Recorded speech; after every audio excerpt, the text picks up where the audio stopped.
para mim, o Renato deu um ultimato para a direção do Grêmio na sua entrevista. Pelas colocações que ele foi fazendo, lembrou. Nós estávamos lembrando, né, Luiz Henrique, hoje, de uma reunião no ano passado, quando ele disse assim, ó, eu chamei o presidente Guerra lá no meu hotel. O Renato disse isso, cara, sabe? Quando eu solicitei que nos abraçasse, que a gente fosse abraçado, senão ele poderia ir embora. Esse tipo de... Ele, de certa forma, na entrevista coletiva, repetiu isso e parece que houve mesmo a reunião e que não foi desmentida pelo presidente Alberto Guerra na sua mini entrevista coletiva e improvisada, né?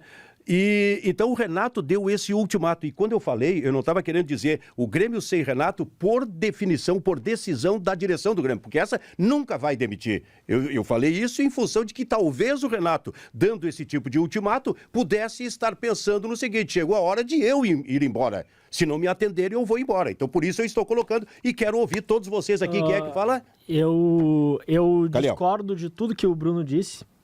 Para mim, o Grêmio, o melhor caminho é demitir o Renato, inclusive romper o quanto antes essa relação tóxica que é Grêmio-Renato, que não faz bem pro clube.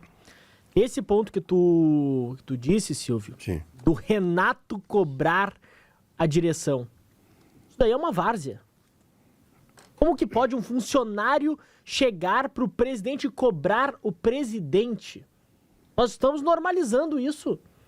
Isso não pode acontecer. Nós quem? Não, a imprensa como um todo... A imprensa de quem? Aquela velha história, é a imprensa.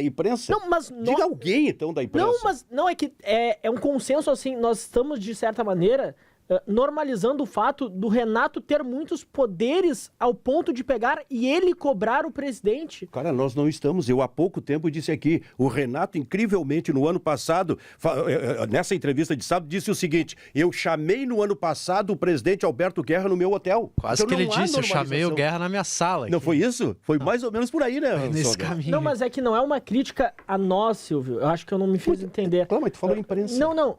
É que eu não estou fazendo uma crítica à imprensa, né? eu estou dizendo que talvez nós estamos normalizando este ato que começou a ser comum no ambiente do Grêmio. Sim.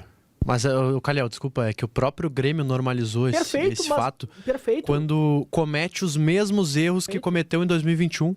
Perfeito. A gente está debatendo aqui, eu até concordo mais com a posição do Bruno, tá? Eu acho que demitir o Renato agora pode ser pior no futuro. Mas só existe esse dilema porque o Grêmio comete os mesmos erros, que é depender do Renato. O Grêmio depende para absolutamente tudo hoje do Renato. Se o Renato sair, acabou o departamento de futebol. E é por isso também, Silvio, que eu avanço. Não adianta mudar Antônio Brum, não adianta mudar Luiz Wagner Vivian, porque esses caras não apitam em nada. O Renato é quem comanda o futebol. Se mudar o Renato, aí vai mudar. Mas pode ser que mude para pior. E aí que tá o problema. Então, a situação que o Grêmio se coloca, ela é muito complicada, porque o Grêmio vai ter que mudar não mudando. E esse é o problema, e essa é a dúvida, né? O Renato, no meu ver, deu uma entrevista muito preocupante depois do Grenal, onde ele atribui a logística, a falta de sorte. Essa explicação, tomara que seja externa, porque não quero acreditar que esse é o diagnóstico do Grêmio para o momento vivido.